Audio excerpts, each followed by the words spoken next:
함께 6월의 말씀을 암송하시면서 하나님 앞에 예배자로 나아가시겠습니다. 오직 성령의 열매는 사랑과 희락과 화평과 오래 참음과 자비와 양선과 충성과 온유와 절제니 이 같은 것을 금지할 법이 없느니라. 아멘. 찬송가 176장 주 어느 때 다시 오실는지 언제 주님 오셔도 기쁨으로 맞이할 준비하는 마음으로 함께 찬양하시겠습니다.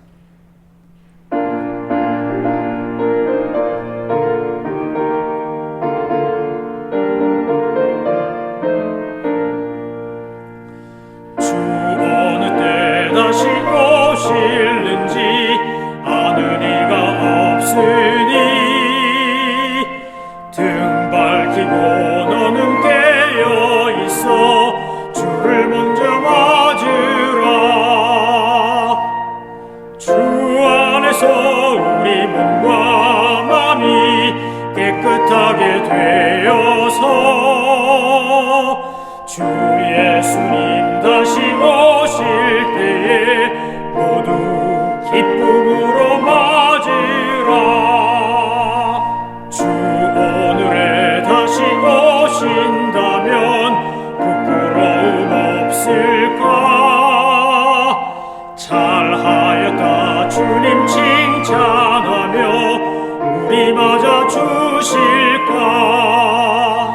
주 안에서 우리 몸과 마음이 깨끗하게 되어서 주 예수님 다시 오실 때에 모두 기쁨으로 맞으라. 주 예수님 맡겨주신 일에 모두 충성 다했나? 내 맘속에 확신 넘칠 때에 영원한 지 얻겠네. 주 안에서 우리 몸과 마음이 깨끗하게 되어서 주 예수님 다시 오실 때에 모두 기쁨으로 맞으라. 주 예수님 언제 오실는지 한밤에나 낮에나 늘 깨어서 주님 맞는 성도 주의 영광 보겠네. 주 안에서 우리 몸과 마음이 깨끗하게 되어서 주 예수님 다시 오실 때에 모두 기쁨으로 맞으라. 하나님께서 오늘 우리에게 주신 말씀은 스가랴서 9장입니다. 하나님의 말씀을 받들어 읽겠습니다. 여호와의 말씀이 하드락 땅에 내리며 다메섹에 머물리니 사람들과 이스라엘 모든 지파의 눈이 여호와를 우러러 보미니라. 그 접경은 하마데도 임하겠고 두로와 시돈에도 임하리니 그들이 매우 지혜로움이니라. 두로는 자기를 위하여 요새를 건축하며 은을 티끌같이 금을 거리에 진흙같이 쌓았도다. 주께서 그를 정복하시며 그의 권세를 바다에 쳐넣으시리니 그가 불에 삼켜질지라. 아스글론이 보고 무서워하며 가사도 심히 아파할 것이며 에그로는 그 소망이 수치가 되므로 역시 그러하리라.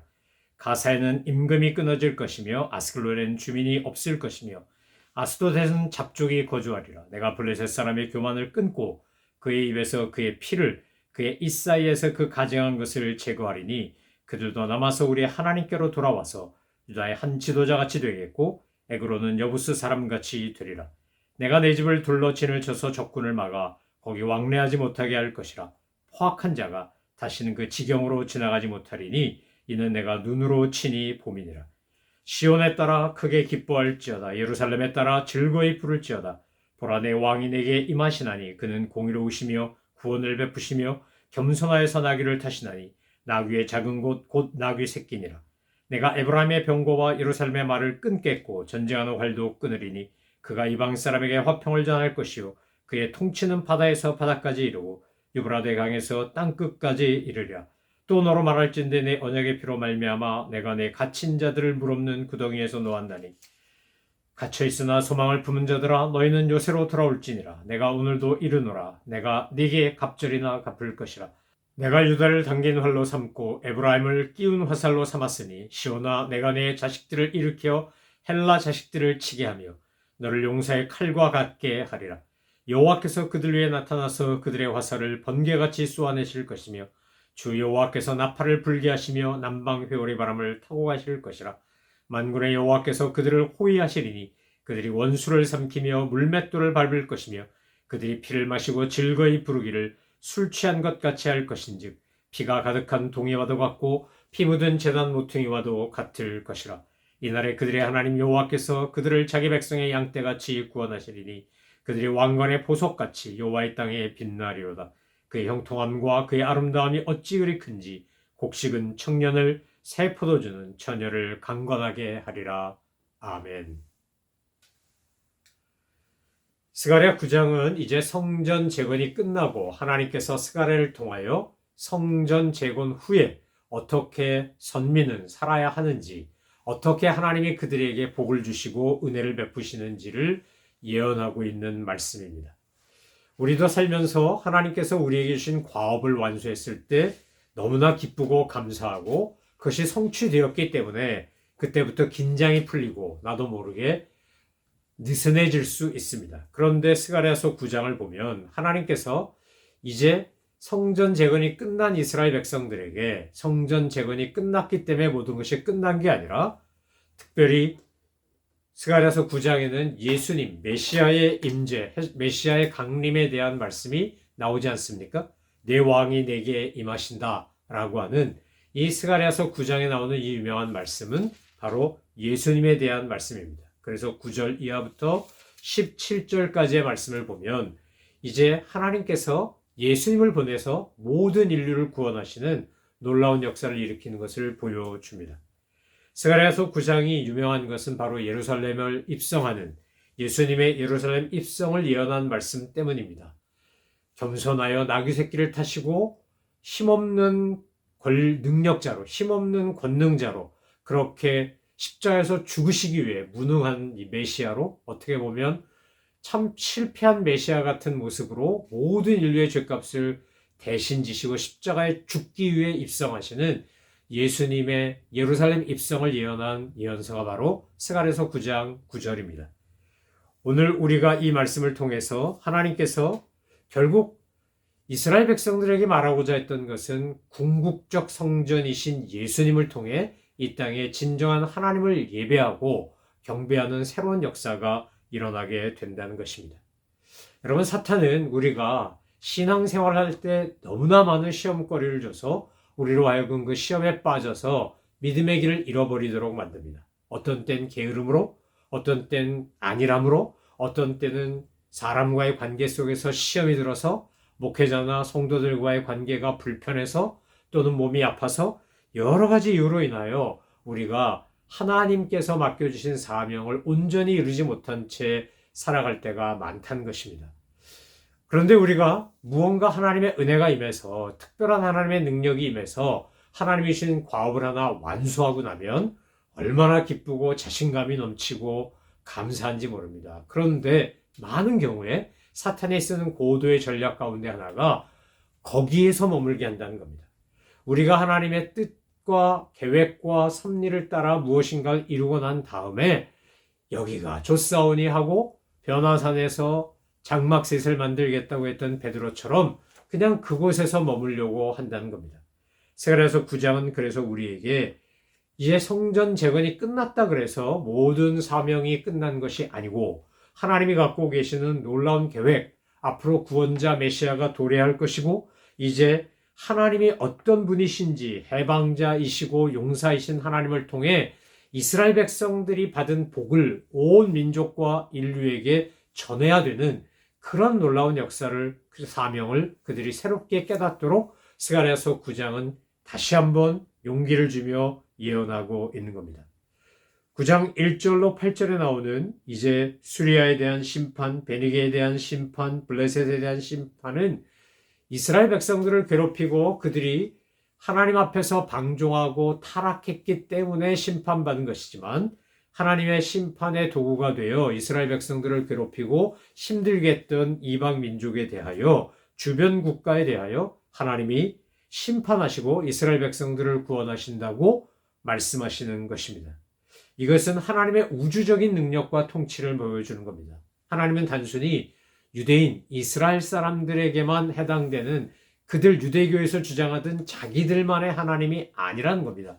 우리가 믿는 하나님은, 우리가 믿는 하늘아빠는 온 우주를 다스리시고 역사를 주관하시는 분입니다. 그분은 하나님의 은혜와 능력으로 온 세상을, 역사를 통치하시고 다스리시는 분입니다. 그래서 오늘 다윗 시대에 보여주었던 북이스라엘과 남유다의 통합, 그리고 솔로몬 이후에 북이스라엘과 남유다가 갈라지는 모습, 그런 과정을 통하여 결국 온전한 회복과 일치는 인간의 힘으로 되는 것이 아니고 하나님의 능력으로 되고, 하나님은 하나님의 은혜와 능력의 방법으로 선택한 것이 바로 우리 주 예수 그리스도 메시아라는 겁니다.